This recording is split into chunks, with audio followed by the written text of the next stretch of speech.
National po ba kayo? Come here, you have to come here prepared. Yes You po. do not come here unprepared. Papakulo kita rito. Ikulong na ang mga buwaya. Magandang araw mga kabisdak. Pag-usapan po natin itong mainit na Blue Ribbon Committee ni Senador Marcolita kagahapon dyan sa Senado. Talagang nanggigigil po ang mga senador kay Diskaya, lalo na po dito kay Jinggoy Estrada na gusto na niyang ipakulong si Diskaya. At mga kabisdak, pambihira, matindi po ang nabago ni Bongbong Marcos sa buhay ng mga Diskaya. Bago po ang lahat, mga kabisdak, palike po muna, pa-share at pa-subscribe at pakipindot po ang inyong notification bell upang lagi po kayong updated sa ating mga video.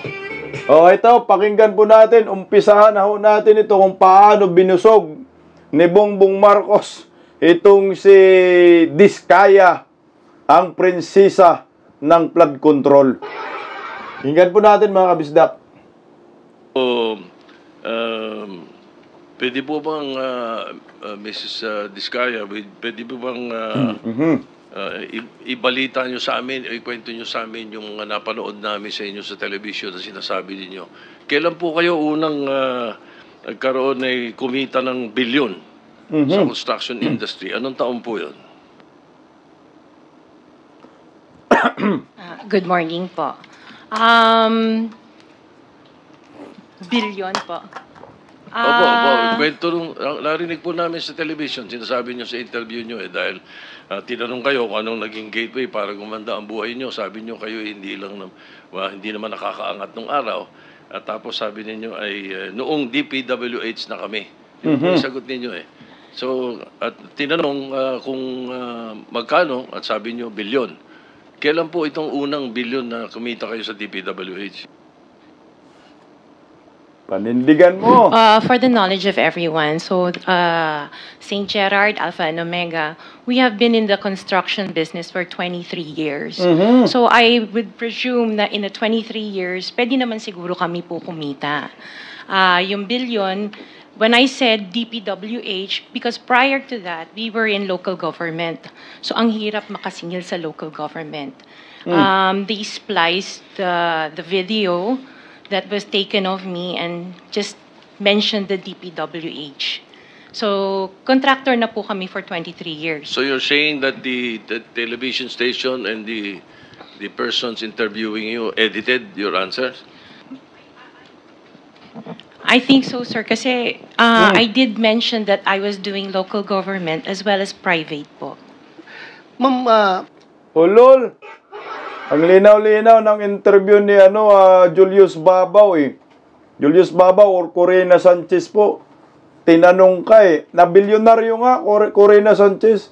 Tinanong ka kung magkano, gaano ka na kayaman Ang sabi mo kapangalan ng inyong channel, bilyonaryo. So ngayon, wala na. Hindi ka na bilyonaryo ngayon. Diyos ko, prinsesa ng mga flood control. Tuloy very clear man yun sa video na sinabi mo. Kung kailan kayo kumita ng malaki, sabi mo, noong nag-DPWH na kami. Correct. Ngayon, gusto mong i-attribute yung wealth ninyo going back noon pa sa tatay mo, noong nagsimula kayo ganon. No, very clear. The video won't lie. Sinabi mo, noong nag-DPWH na kami. Correct. So, kailan ba kayo nag-DPWH? Parang sometime in 2012, nag-start kami with DPWH. Tingnan mo DPWH 2012.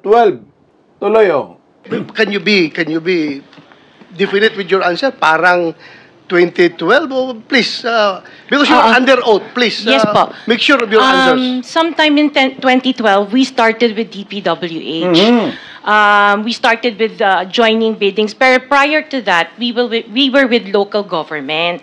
Yung mga flood control projects, kailan kayo nag-engage ng flood control projects sa DPWH? Siguro mga 2016 onwards. Please make sure of your answer. Yes po, 2016 onwards po. 2016 onwards. Yes po. Mhm. 20, Senator Bato, sinungaling yan. I-contempt mo yan. Sa pananaliksik ng mga Duterte diehard supporters, itong si Diskaya, bilyon-bilyon na po yung kinokontrata niya noong panahon ni Pinoy sa DPWH. Tingnan nyo po, 2010 to 2016, yung may nakapula kay MG Kiambao po galing yan eh. Naka-underline. So ngayon, 2010, 2016, panahon ni Pinoy yan eh. Di ba? Nakakuha po siya ng 10,760,253,792.99 pesos na kontrata sa Aquino Admin. So matagal na po talaga siya nangungontrata sa gobyerno sa DPWH. Ngayon, yung sinabi naman niya na kumuha daw siya ng, nag-umpisa daw siya ng flood control 2016, isang kasinungalingan. Kasi bakit? Noong 2016, ayan blacklisted po. 25 airing contractor blacklisted since 2016 DPWH. Kasama yan construction company ni Diskaya. Paano po nakakuha siya ng 2016 na flood control projects under Duterte admin? Sabihin na lang natin, nakakuha siya ng proyekto under Duterte admin. May mga corruption ba or ghost project na nangyayari sa panahon ni Duterte? Pag ginawa mo yan, panigurado, pulutin ka sa kangkungan. Hindi ako naniniwala. Siguro kung meron man, mga pailan-ilan lang kung meron. Pero 2016, blacklisted nga ang mungkong eh. Ituloy, Senator Bato eh. tapos marinig namin yung kwento sa television tungkol doon sa sinasabi nyo na napakarami ninyong kinita at ika nga sa DPWH to 2016 kayo nag-umpisa sa DPWH. Pero yung mga pinakitang mga sasakyan ninyo ay 20. Senator Tito Soto, hindi 2016 nag-umpisa sa DPWH itong si Diskaya. 2010, 2012 nag-umpisa po yan sa DPWH. Nakakuha po yan ng kontrata sa Aquino Admin ng 10 billion pesos. Para malinaw tayo kasi talaga tinatamaan nilang mga Duterte. Ang tunay po, 2010-2012, nakakuha na po yan ng kontrata sa DPWH.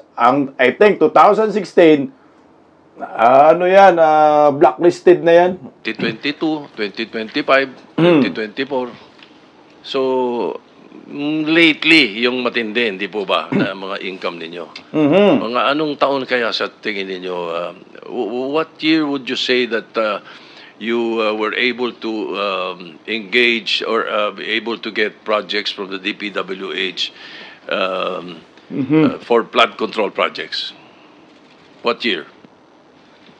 Yun nga po, nag-start kami makakuha ng pailan-ilan, pero 2016 po onwards po. So, Yes. 2016 talaga, flood 2016 control. onwards.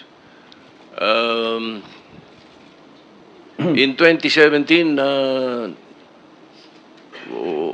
how much did you pay the BIR on your income tax? Sorry, I don't have the data on me right now kasi I have an accountant that handles that po. Pero I can get it for you. Yes, please. May we request that Yes po. we find out how much your income taxes were paid from that time, 2016 to the present. No? Okay po. All right. So, 2016 sa flood control. Pero 2010, 2012, nag-umpisa na po yan 23 years ago. Di 2012, nag-umpisa na po siya ng pangungontrata sa DPWH. O, ituloy po natin mga kabisda po. Kung sinabi ho ninyo, nag-divest na po kayo. Ano ibig sabihin ng divest? What do you mean by that? We are no longer part of those companies. Okay. Kung hindi na po kayo part of those companies, how come you're still a chief operating officer, pati ang asawa mo sa ilang construction companies na ito? Hindi po ako COO ng mga companies po. Ma'am, you're under oath. Don't forget. Opo, CFO po, pero hindi ako COO po. Kasama ka pa COO. rin. So, bakit po ikaw ang CFO pa rin kung nag-divest na po kayo, opisyal pa rin po kayo dyan? Sorry, tumutulong lang po ako dun sa mga ibang companies po. So you haven't, with the Go permission, ahead. you haven't completely divested all your interest in that Before we particular company. continue, let me acknowledge the presence of Senator Rapi Tulfo. Thank Answer. So you didn't divest totally. You're still the CFO according to you. According to you. Opo, pero hindi po ako nagmamanage po ng mga companies na yun. Wala na po ako. Wala po ako dun sa ano. Sorry. Naintindihan po niyo yung divestment. Kanino niyo po i-divest? Kasi po pag nag-divest kayo, there is somebody, doon niyo po isasalin yung pong inyong interest sa isang company. Kanino po nasalin? Nung mag-divest kayo, sino yung taong doon niyo i-divest po ang inyong interest sa korporasyon? Katulad sa St. Timothy, kay Maria Roma ko binigay po yung aking Sino siya? shares. Kamag-anak mo? She's the niece of my husband. Kamag-anak mo pa rin. Kayo pa rin. Kayo pa rin yan. Madam Diskaya, Sarah. Okay. Itong divest kasi na to, sinasabi niya, pag sinasabi mong divest, wala ka na talagang connection. Pero, yung ginagawa po ng mga sindikato, kunyari lang yan nagda-divest, pero sila pa rin yan ang may-ari. Kasi sa sobrang dami na po nilang kumpanya, takot na po sila masilip ng gobyerno. Kagaya ng mga kongresista, okay, yung mga kinasabi nilang nag-divest, pero dami lang ho nila yan. Sila pa rin po yung nagmamay-ari. Yan si Diskaya, hindi nagda-divest. Kasi pag sinabi mong nag-divest ka na, dapat hindi ka na konektado. Hindi naman, totally hindi konektado, tumutulong pa nga, kontrolado, may posisyon pa. Sinungaling talaga. Tuloy, Senator. It is common knowledge that you own 9 companies. Grabe. Namely, St. Gerard, St. Timothy, Alpha and Omega, Elite General Contractor and Development Corporation, St. Matthew, Great Pacific Builders, YPR General Contractor, Amethyst Horizon Builders, and Waymaker OPC. Am I correct? Yes po. Hanggang ngayon, up to now, you own these 9 construction companies? Yes po. All right. Since you started securing contracts from the DPWH, since kailan kayo nag-umpisa? 2012? 2012. DPWH. Yes. Yes po, 2012. Pag-usapan muna natin yung 2022 hanggang 2025. Ilan na po yung naging... Okay, tingnan mo ha. Ito 2022, 2025, magugulat kayo kung ilan po yung nakakuha niya na kontrata under Marcos admin. Magagalit ka at manggagalaiti. Dito sa Rina daw to, hindi daw siya prinsesa kasi ang prinsesa pala yung anak ni ko. No? Ano yan? Reyna ng flood control. Kamahalan. projects nyo sa DPWH. Marami na po. Hindi na Ilan mabilang. nga? I don't have Mahigit the figure. 400? Mahigit 500? Within the span of 3 years. I don't have the figures po. Estimate lang po, ballpark. Give me a ballpark figure. Siguro po, mga 400, ganun. I'm not sure. siguro. Oh. I'm really not sure. Okay. I don't have the figures with me. Sa loob, sa bawat taon, ilang bidding ang sinasalihan mo? Marami po kaming sinasalihan na bidding.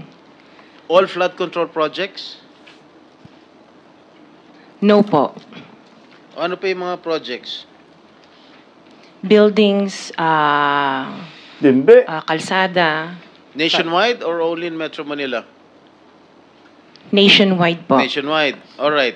Pero yung bulk ng mga projects na award sa ng DPWH, mostly sa Metro Manila. Am I correct? Hindi po, sa probinsya po. Sa iba-ibang lugar.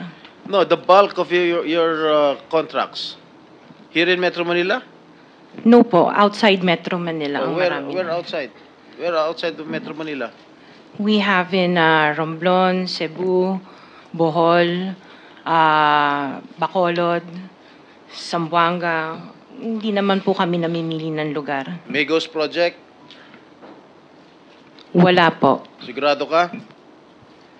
Opo, Kaya definitely. ka dahil pag meron kami ma-discover na may ghost project, pakukulong kita rito. Minimum totoo. Wala po talaga. Meron ka mga pictures na lahat ng mga proyekto ginawa mo? Yes po, Nasaan? meron po kami. Lahat ng mga 400 projects, meron kang litrato? Yes po. O i-submit mo rito sa committee. Okay po. Grabe no, under Marcos admin, in 3 years, nakakuha po siya ng 400 ka proyekto. Halo-halo, hindi lang po flood control projects. So talagang naglima sa Kaban ng Bayan. Sabi niya, wala daw mga ghost projects. Walang mga ghost projects, pero karamihan po, yung proyekto niya, substandards, yung iba nga ho, nakatingga. Kawawang Pilipino, hayahay si ma'am. Sige nga, tuloy tayo mga bisda ko. Ipapakulong daw ni Jinggoy pag nagsinungaling, di ba? Sabi yan. Ipapakulong kita rito pag nagsinungaling ka, under oath ka. O, tuloy po. Okay. Sa mga bidding na sinasalihan mo ng mga kumpanya mo, itong siyam na kumpanya, Grabe, ilang siyam. beses kayo nanalo? At ilang beses, kung natatalo rin kayo sa Actually, bidding, I ilang don't beses kayo have the natatalo? actual figures, pero sa napanalunan, very minimal lang po talaga, mga 2%. Pero ang dami namin projects po na sinasalihan na bidding. So, sa loob ng isang taon, pag nagbibidding isang kumpanya mo, halimbawa itong ano ba yun? Yung Alpha Phi Omega, ilang beses kayo nagbid sa isang taon at ilang beses kayo nanalo? Madami po kaming sinasali. I really don't have the figures right now, You know, but I if can... you come here, you have to come here prepared. Yes You do po. not come here unprepared. Alam mo na, tatanungin ka eh. Ikaw sikat na contractor, papa-interview ka. Oh. You have to come here prepared. Your Honor, I am prepared for the flood control projects that you are mentioning. I have the statistics of how many I bidded and how many I lost and how many I won. Okay. You mentioned it to us right now. Di na kayang banggitin kung ilan yung pinapanalo sa sobrang daming kumpanya, Siyam. You are asking her to relate the 400. No. Parang mahirap naman yata. Hindi. 400. In 2022, I bidded for 491 projects. This is just for the flood control, Your Honor. How many projects for 491. 491. I joined the bidding. Po. Oh. This is in 2022. I only got 71 projects from the 491 na sinalinan ko po. 71 only. How many companies? Itong This is siyam? just for Alpha and Omega Oh, po. what about the other companies? Putya, no? Alpha and Omega lang, naka-71 projects na sa isang taon lang yun, ha? Sa isang kumpanya. Isang na kumpanya, putya, guys, talagang kinuha nila lahat yung proyekto. Sana all! Oh. What about the other 8 remaining companies that you own? I don't have the statistics Oh. for that because I was only called as Alpha Wait, and Omega. You admitted earlier when I asked you if you own these 9 companies and you answered in the affirmative. Right now I'm asking you kung ilan yung 71 flood control projects na napanalunan ninyo. Now you're only speaking in behalf of Alpha Phi Omega. Oo, isa pa lang yan. Kanina sinabi mo ikaw may-ari ng Siyam. Why can't you answer in behalf of the 8 remaining companies? Kasi po, yun lang yung na-prepare po namin for today's hearing. Oh, what about the representative of the other construction companies? Patay Ito na. si Remando. Oh, how many? You're representing St. Timothy. Good morning po, Mr. Chairman. For St. Timothy Construction po, we have 145 projects. Flood control projects. Yes, Mr. Chair. Since Since 2022, up to the present, as we speak, 122. 145. Excuse me? 145 may 71 na po, tsaka 200 plus na. Hindi lang siguro 400 na proyekto nakuha nitong si Diskaya eh. 145, Mr. Napanalunan, ang na-award sa inyo, 145 flood control projects. Napanalunan nyo yan. Yes, Mr. Chair. So, all in all, dun sa 8 companies, ilan? Dun sa 9 companies, hindi nyo alam?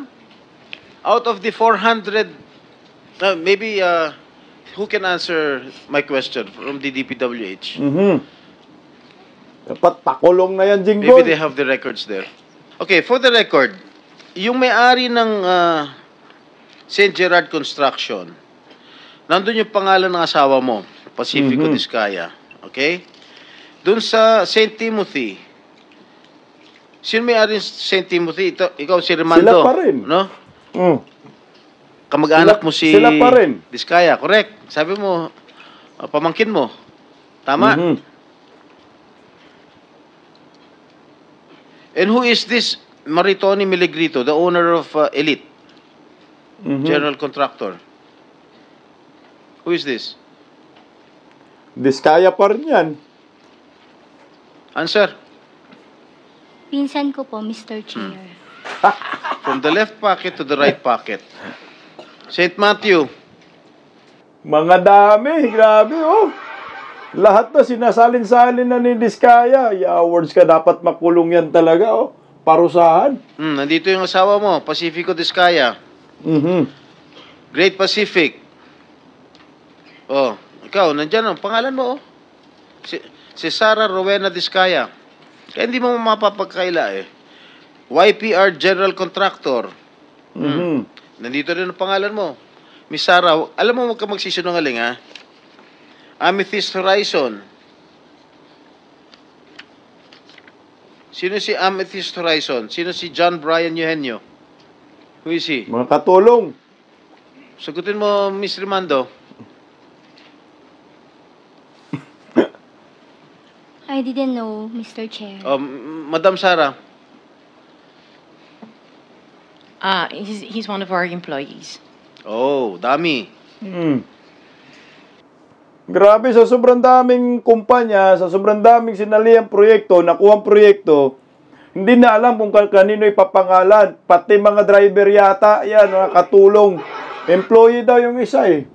Grabe, sana all, Rina ng flood control. Tuloy oh. Waymaker. Sino si Gerald William Diskaya? He's my eldest son. Pati anak, hindi. No. Alpha Phi Omega, yan, asawa mo. So, you confirm, lahat ng siyam na yan, kayo ikaw ang may-ari. Tama? Part owner po. Part owner. Okay. Mayari pa rin. Kaya nyo ba talaga pagsabay-sabayin yung mga construction, mga proyekto ninyo? Paano nyo nagagawa ito? Yes po, we have sufficient employees naman that can carry out and execute the project. Okay, Wow. ilan ba yung mga empleyado ninyo? Yayamanin. In the office po, mga 200 plus. Sabay-sabay kayong naawardan ng kontrata ng DPWH. Yung siyam na Alam mo, kumpanya. nakakapagtaka dahil kayo lagi nakakuha ng DPWH contracts ha. Sino ba talaga sa DPWH ang nagbibigay sa inyo listahan ng mga projects? Ang pinag-uusapan natin ngayon ha, Marcos Admin na 22 to 2025 na ha. Yan, 400 plus na mga proyekto, maraming flood control na kukuha. Tuloy oh. For bidding. Turo mo na. Ayan na. Wala po akong knowledge po. Talaga? Ba't Yes, nakakapagtaka dahil yung siyam na construction companies nyo, yun ang laging favored, kumbaga, sa bidding. Hindi, Kasi ang balita ko, isa kayo sa mga una nakakita at nakakapili ng mga projects. Bago pa mabuo ang National Expenditure Program, yung tinatawag natin na NEP. Nako, ang tinding sindikato to guys, no? So kung ito, bago natin ipagpatuloy, kung totoo yung sinasabi ni Jinggoy na alam na niya ang mga proyekto, siya ang nakakaalam, itong si Diskaya, na bago pa nagkaroon ng NEP, meron kasabwat dyan sa DPWH, hindi lang sa DPWH siguro.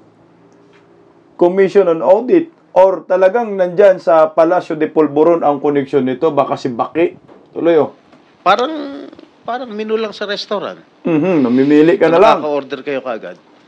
Sino ang point person nyo sa DPWH na nagbibigay sa inyo ng informasyon na ito, o para sa inyo, ito, para sa kanya? Sino? Sir, wala po akong nakakausap po. Wala kang kilala sa DPWH. Wala po. Hindi kami maniniwala niyan, wala kang kilala sa Sinungaling. DPWH. Meron ako yung mga engineer, yung mga district engineer Hindi. siya. Meron Wala, pala. Sino ang mga district engineer na nakilala mo? Pero hindi po sila nagbibigay ng Ganito, sinungaling yan. Hindi ka pwedeng makakuha ng proyekto kung wala kang padrino dyan sa DPWH, sa totoo lang. Kung di sa DPWH, Senado, Kongreso, o sa Palacio de Polvoron. Sindikato to, malaking sindikato to eh. Tuloy, oh. check po sa akin. At tinatanong ko, wala naman ako sinasabi sa'yo kung nagbibigay sila ng project, sino ang kakilala mo sa DPWH? Correct. Kanta mo na. Sila, mga DE po. DE Yeah, okay. ng, Sabi mo, sino? teka sandali. DE ng Laguna, O, sino DE nga? ng... Banggitin mo yung pangalan. I can't remember their names kasi I don't transact on Okay, behalf of the DE ng companies. Laguna, sino pa?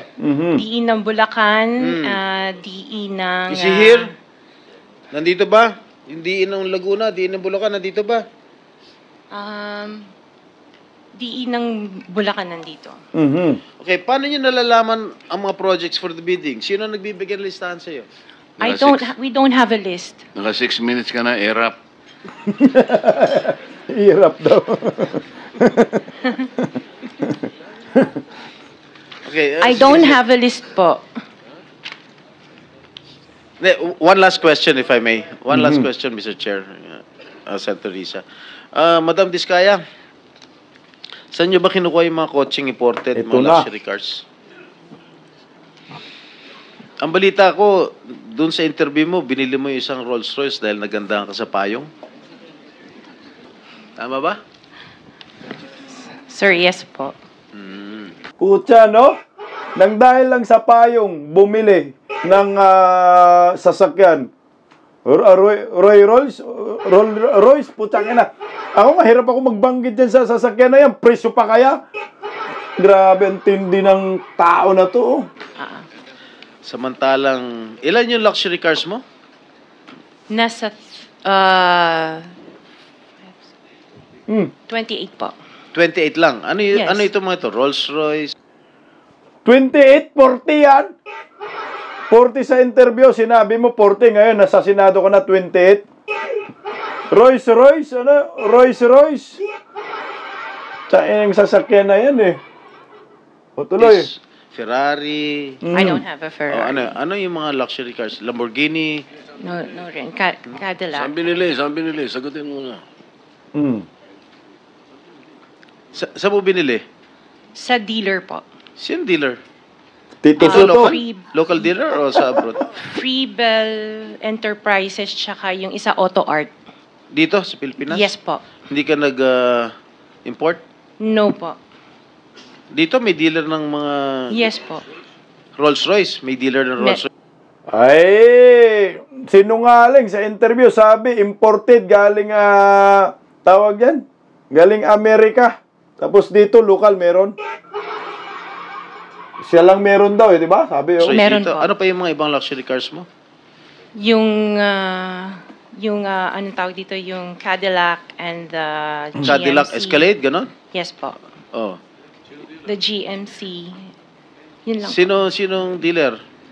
I mentioned earlier, Freebell Enterprises and Auto Sa Art. lahat ng kotse mo, yun ang mga dealers mo. Dalawa lang sila Dalawa po. yung dealers mo. Yes what, po. what other luxury cars do you own? Yung iba dito na, the Maybach. Dito ko Maybach, na binili. Mercedes. Yes po. And then, yung iba, dito na rin yung Range Rover. Bentley. The Bentley dito na rin O, po. paano kayo nagka-interest sa kotse? Saan nyo gagamitin yung 28 kotse na luxury cars? Araw-araw gusto mo Collection. palit ng kotse? No, I have 4 kids that use it all the time for them to Oh, be 4 taken to kids school. lang. O, di, bigyan mo tig-isa, pero 20, ilan yun? 20 ka mo? 28? 28, opo. My God. And you bought that from the taxpayers' money? No po. Hindi po. Huwag na tayo That will maglokohan be- dito. Let's allow our people to decide on that anyway. Just Ipakulong nyo na. Galing sa taxpayer talaga yan. Wala naman pong iba. Mantakin mo mga sports car. Tapos 4 yung anak mo. Collection daw niya, sports car. Ang tindi ng collection, milyon-milyon ng halaga bawat isa. Samantala kami ni bisikleta wala. Anuhin natin muna yung mga sasakyan na sinasabi niyang collection. Ito. Okay, isa-isa natin. Magkano Rolls Royce? Parang 42. 42 million. The Wow. Maybach, 22. Bentley, 20. Wow. G63. G-Wagon, parang nasa 20 din yata. Yung Cadillac po, yan, mga 11 yata po yun. 1 white, 1 black. Yung isa, 8. Yung black. Yung GMC, 2. Parang nasa 11 din yata siya. Suburban, parang Grabe. nasa 3 lang yata siya nun. Just the one autobiography, 16. Sabihin mo? Defender, nasa parang 7 yata yun. The Evoque, parang nasa 5 lang yata po siya. When Ilang did you unit. acquire all these luxury cars? Since 2022, 21. So, Oh, ilang grabe, beses ka bumili ng kotse 2022. sa isang taon? Minsan sa isang taon, isa, or kaya minsan 3 yung iba. Luxury. Opo. Kailan ka natuwa roon sa payong ng Rolls Royce? Last year lang po. Last year mo lang na-purchase. Yes. Sino-sino gumagamit itong mga luxury cars ninyo? Kami po. Pag aalis kayo nung umaga, Rolls Royce ang gamit mo. Pag uwi mo ng tanghali, kakain, pag lalabas kayo, may back naman ang gamit. Ganun ba yun? Me or for all of us, for all the Filipino people watching, this is unbelievable. To Correct. have 28 or 40 luxury cars at your disposal. Ngayon lang ako nakarinig na isang tao o mag-asawa na ganito, kadami ang kotse na mamahalin. O sabi ni Senator Soto, tapos pera ng gobyerno. Ano ba? Nasaan ang konsyensya nyo, madam? Walang makonsensya yan. Rolls Royce pala. Yun pala yun niya award sa kotse na yan. Ako wala man akong alam sa mga kotse, oh. Ang bihira. Rolls Royce. Milyon-milyon ang halaga. Ganong katindi itong Reyna ng flood control. Pero talo to sa prinsesa ng flood control kay ko. Kailan kaya si ko dyan maimbita? O ito mga kabisdaka, pakita lang po natin po kung paano siya yumaman under Marcos admin. In the last 3 years, meron siyang 31 billion in government deals. 31 billion pesos in the last 3 years. Ganun po katindi itong pagyaman niya under Marcos admin. Sana po ito silipin ng BIR at ipakulong po itong mga abusadang mga kontraktor na ito